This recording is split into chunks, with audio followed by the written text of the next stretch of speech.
বিসমিল্লাহির রহমানির রহিম। আসসালামু আলাইকুম। ওয়া আলাইকুম আসসালাম ওয়া রাহমাতুল্লাহ।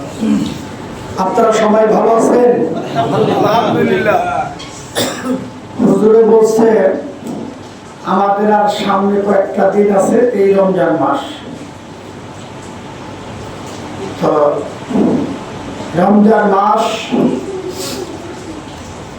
আমাদের এই সময় প্রত্যেকটা অঙ্গ প্রত্যঙ্গ আপনার রমজানের যে একটা হিসাব, সেই হিসাবটা আমাদের মাইনাস করতে হবে। আমরা মুখ দিয়া যাতে একজন মানুষকে গালি না দিই, অন্যায় না করি, অপরাধ না করি। হুজুর বলল যে রমজান মাসে আমাদের অনেক কাজ। তো হুজুর পরিপূর্ণ কথাগুলো হয়তো আমার কারণে বলতে পারে নাই, খুব অল্প সময়ের মধ্যে রমজান আসছে। আমরা সবাই রোজা রাখবো তো ইনশাআল্লাহ। শুনেন, মিথ্যা কথা বলা সবচেয়ে বড় গুনাহ। এবং কোনো মানুষকে যদি কমিটমেন্ট দেন যে এই সময়, এই তারিখে, এই সময় আমি থাকবো, ওই সময় যদি ওই মানুষটা না থাকে, মানুষের যে কথাগুলো বলার যে মুভমেন্ট, সেটা হারায় থাকে মানুষের ব্রেন থেকে। মানুষের এই মস্তিষ্ক থেকে যে কথাগুলো আপনাদের সামনে ভালো ভালো কথাগুলো বলবো, সেগুলা ওই ব্রেন থেকে মানুষ হারায় জায়গা। যে মানুষ যখন তার কমিটমেন্ট রাখতে না পারে, যে মানুষ মিথ্যা কথা বলে, এই মিথ্যা কথা যারা বলে, তাদের কারণে আরো 5টা লোক আশেপাশে যারা থাকে, তারা মনের অজান্তেই তাদের ভালো কথাগুলা চলে যায়। এই জন্য বুঝতে হবে যে না, আমরা এই লোকগুলোর সাথে আমরা চলবো না, এরাই চলবো। কথাগুলো কি বাবা আমি বুঝাইতে পারছি? আর এই মসজিদ এটা এমন একটা জায়গা যেখানে মানুষ যদি মিথ্যা কথা বলে আসতেছি, আইলাম গেলাম, এই করলাম সেই করলাম, এটা ঠিক না। আল্লাহকে পাইতে হইলে অত বেশি কিছু লাগে না, অত বেশি কিছু মানুষের প্রয়োজন না। আল্লাহ রাব্বুল আলামিন আমাদেরকে মুসলমান করে পাঠাইছে। আপনারা তো মনে করেন না যে হুজুর মুফতি সাহেব আছে কেন আমার পাশে আছে। মুসলমানদেরকে আল্লাহ রাব্বুল আলামিন জাহান্নামে ফালায় দিব না। একদিন না একদিন আমরা জান্নাতে যাব ইনশাআল্লাহ। এটার মধ্যে কোনো দ্বিধাদ্বন্দ্ব নাই। কিন্তু সবচেয়ে বড় কষ্ট হলো বান্দার হক নষ্ট করা, বান্দার সাথে মিথ্যা কথা বলা এবং বান্দার সাথে ফাজলামি করা। যাই হোক, আমি এটা আপনাদের সামনে বললাম। আরেকটি কথা হচ্ছে, আমরা অনেক মানুষ যারা আমরা আছি, যে আমরা এই মানুষ হয়ে আপনার জান্নাতের টিকিট বিক্রি করি। এটা আসলে মানুষের কোনো ইখতিয়ার নাই।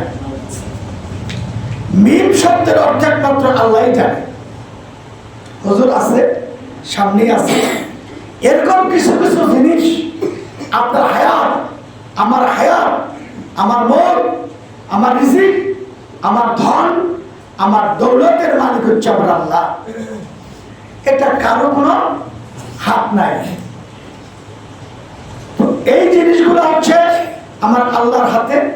আমরা কখন খাবো, কখন আমরা চলবো, কখন আমরা কি করবো, এটা আল্লাহ আমাদেরকে নির্ধারণ করেছে। তো যাই হোক, বেহেশতের টিকিট কেউ দিতে পারে না।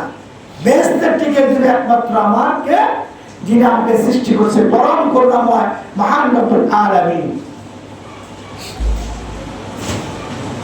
তো এই আল্লাহর ইবাদত আমরা করব। তো যাই হোক, বিভিন্ন রকমের মানুষ আপনাদেরকে বোঝাবে, বিভিন্ন রকম সময় আসছে। সে হুজুর সামনে জুমা হয়তো আরো বলবো যে আমরা এমন একটা পরিস্থিতির মধ্যে পড়ছি যে আমাদেরকে জান্নাতের টিকিটও দিয়ে দেব, আমরা আমাদেরকে মিথ্যা কথা বলবো, বিভিন্ন কিছু বলবো।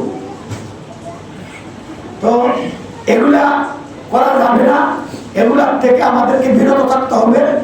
আর সবচেয়ে বড় কথা হলো কি, ইসলাম শান্তির ধর্ম। আমাদের কথা হচ্ছে যে আমরা মুসলমান, আমরা কালেমা পড়া মুসলমান, আমাদেরকে আল্লাহ সহজেই দুজকের আগুনে ফেলাই দেব না। যাই হোক, আমি আপনাদের সামনে আজকে এই কারণে জানাইছি যে বিভিন্ন এলাকায় বিভিন্ন জায়গায় মানুষ বেহেশতের টিকিট বেচে ইমানকে হালকা করার জন্য, আমাদের ইমানটাকে হালকা করার জন্য, নষ্ট করার জন্য। মানুষ ওই আগেই বলছে যে মানুষ যে একটা প্রিপারেশন, মানুষের যে একটা সিদ্ধান্ত নিয়ে মানুষ একটা গন্তব্যস্থলে, আপনি হুজুর বলছে যে আশরাফ থানভী রহমতুল্লাহ আলাইহি, আমদাদুল্লাহ মাকী মাহসিন রহমতুল্লাহ আলাইহি, হ্যাঁ, তারপরে আবুল কাশেম নানুতুবি রহমতুল্লাহ আলাইহি, হুজুর এই নাম দিয়ে আসলে বলে নাই। দেওবন্দ মাদ্রাসা যিনি আপনার প্রতিষ্ঠাতা, এটা দিল্লিতে আল্লাহ রাব্বুল আলামিন আমাকে নিছে, অনেকবার নিছে, আল্লাহ আমাকে শিখাই, আল্লাহ আমাকে সেখানে নিছে। আমি সেখানে গেছি এবং সেখানে আমি কুতুবউদ্দিন কাকি রহমতুল্লাহ আলাইহি এবং নিজামউদ্দিন আউলিয়ার মাজার আমি এইভাবে ধরে আমি সেখানে জিয়ারত করছি। তো যাই হোক, হুজুর যে কথাটা বললো, বাংলাদেশের বা এশিয়া মহাদেশের মধ্যে আমাদের যে দেওবন্দ মাদ্রাসা, এই মাদ্রাসার মধ্যে 5টা লোক এটা পরিশ্রম করছে। তারা কিন্তু এই পর্যন্ত কেউ ইসলামের টিকিট বিক্রি করে যায় না। এরপরে আসেন উসানের বিশ্বাস কারি ইব্রাহিম রহমতুল্লাহ আলাইহি, উনি টিকিট বিক্রি করে যায় না।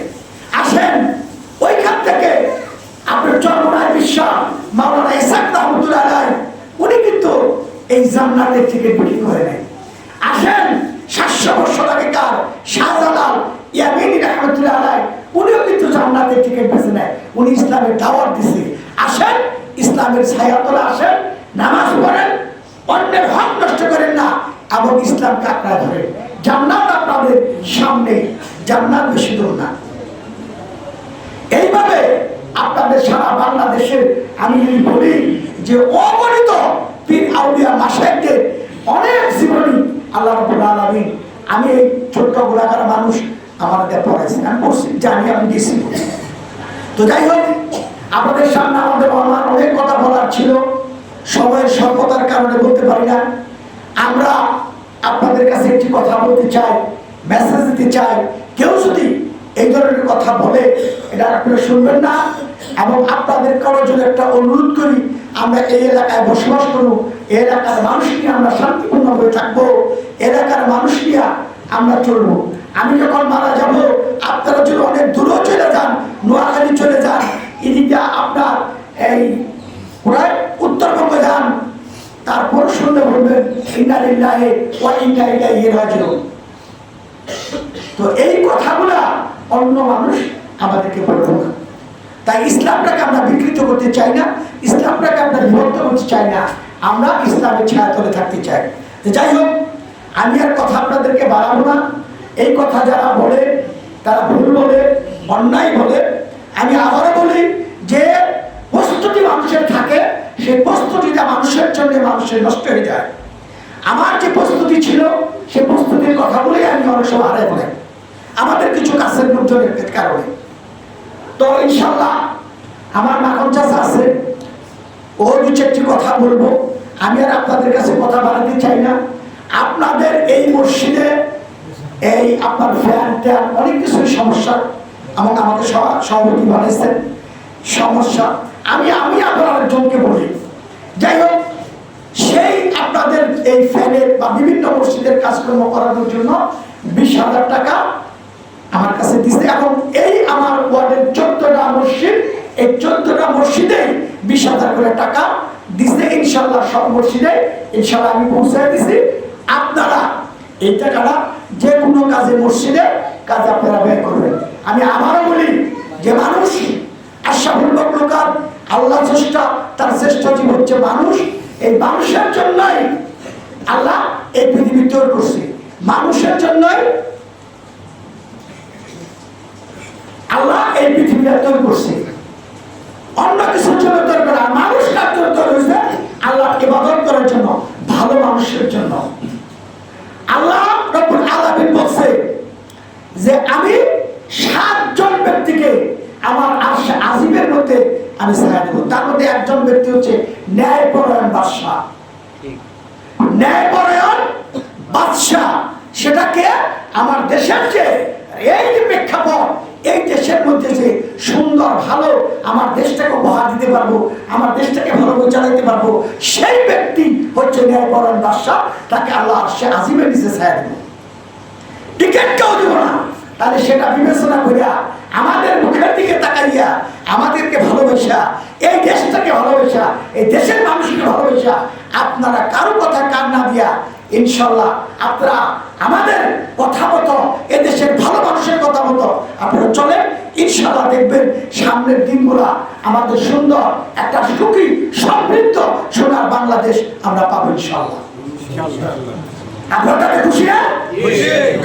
আমি আপনাদেরকে আবার বলছি যে সুন্দর কথাগুলো বলার জন্য আসছিলাম। আমাদের কিছু লোকজনের কারণে, এদের কারণে অনেক মানুষের মস্তিষ্ক থাকে, সে কথাগুলো হয়তো বা বলার মতো রাগ থেকে মানুষের মনের ভিতরে সেটা বলতে পারে না। এই সব ধরনের কিছু লোক বাদ দিয়া মানুষ যাতে সুন্দর ভালো মানুষরা চলতে পারে সেটি মানুষের প্রত্যাশা, এবং আপনাদের দীর্ঘ কামনা করি। এবং যে আমি তাদের নামও বলার দরকার নাই, আপনাদেরকে বলি সামনেই আপনাদের একটা সময় আসছে, সেই সময়টা আপনারা এই ডাইনাতে একটা, এই ডাইনাতে একটা, এই বাম একটা, এই বাম হাত দেয়া আমি আপনাদেরকে ছোট্ট 1 মিনিট একটা কথা বলে দেই। গুপাইবার হয়ে বাড়িটা দেখছেন, দ্বীপচরের বাড়িটা যেটাকে বলে, এই বাড়িতে আপনাদের আমাদের এলাকার একজন লোক গেছিল, একটা হিন্দু লোক বলছিল যে তুরুকের ছেলে এখানে কেন আসে, ও তো বাম হাত দিয়া সুচু করে।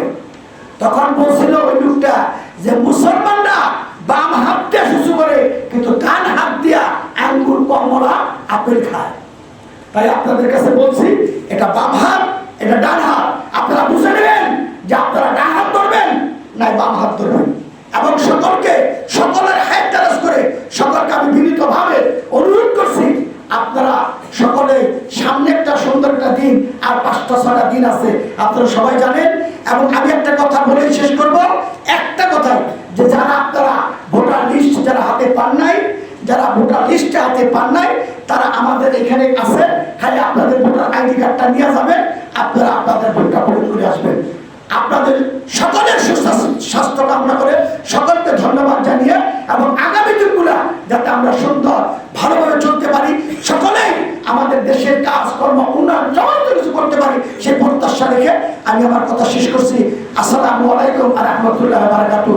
এখন আপনাদের সামনে মাত্র 2-4 মিনিট কথা বলে আমার চাচা আব্দুল হাকিম বাংলা শেখ